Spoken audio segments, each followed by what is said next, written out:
Let's start off with recent performances, Giles. Obviously, got the bonus point the other day. Yeah. Not picked up much in the way of points lately, so that must have been a bonus.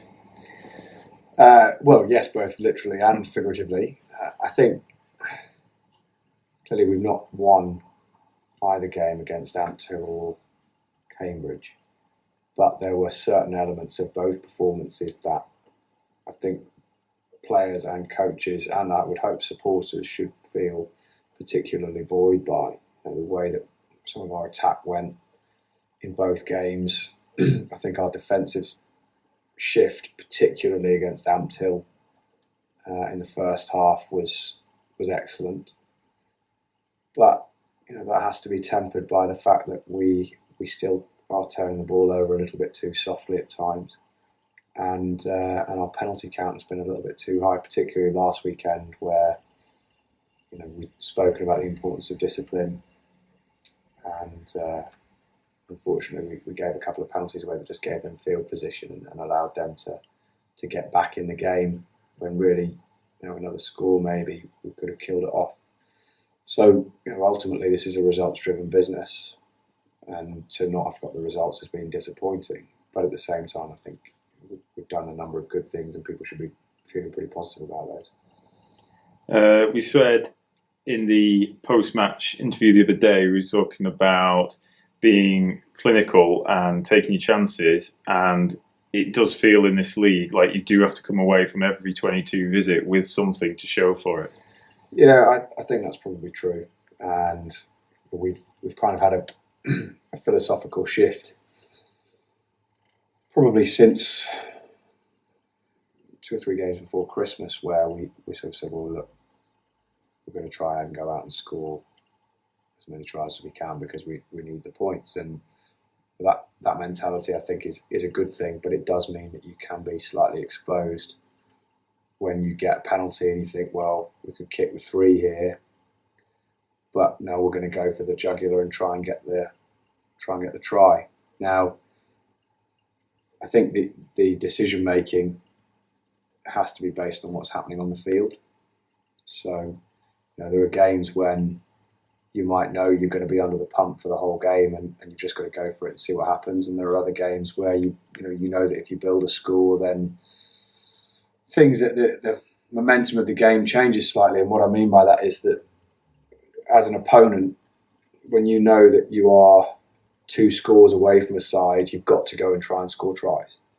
So you tend to try and do things, or you tend to do things that are a little bit unexpected or a little bit foolhardy, and mistakes can creep in, and an opponent can capitalise on those. And it's about getting the balance right between going for the 5 points and going for the win.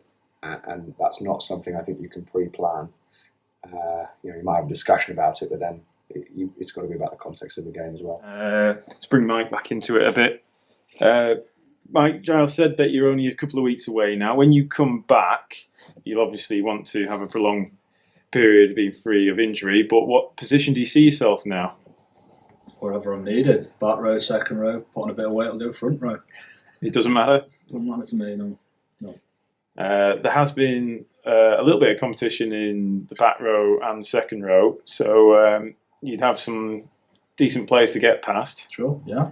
And we've mentioned some of those younger lads. Do you see it as a bit harsh to take a shirt off them, or is it just all part of the learning experience? Part of the learning experience. You got to go through it at some point. I was quite fortunate that when I first got my shirt, it was in a period of time when back rows were quite scarce. Parky was injured, a few lads left, and it opened up a door for me. Yes, we were sat at the bottom, but it's a hell of a learning experience. I strongly reckon that if the circumstances had been different and players were fit, then I'd have had to learn the way that others have to learn and stuff like that. So it's part and parcel of it. You play because you enjoy competition.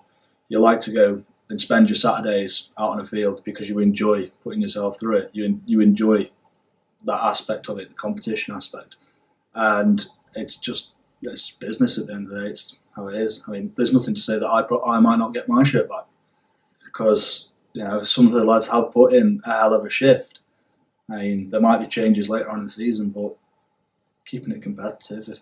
If there's someone better, then there's someone better, and that's how it is.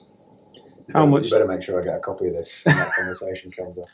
How much has your Canadian experience played a part? More for the coaching side of things than anything. Like I said, the clubs out there are very much, it is grassroots stuff. So the club is looking to just promote playing and promote the actual sport itself, rather than take it into a more competitive environment. Don't get me wrong, there is competitions and things out there, but it's not as competitive, and there's not the money that there is here.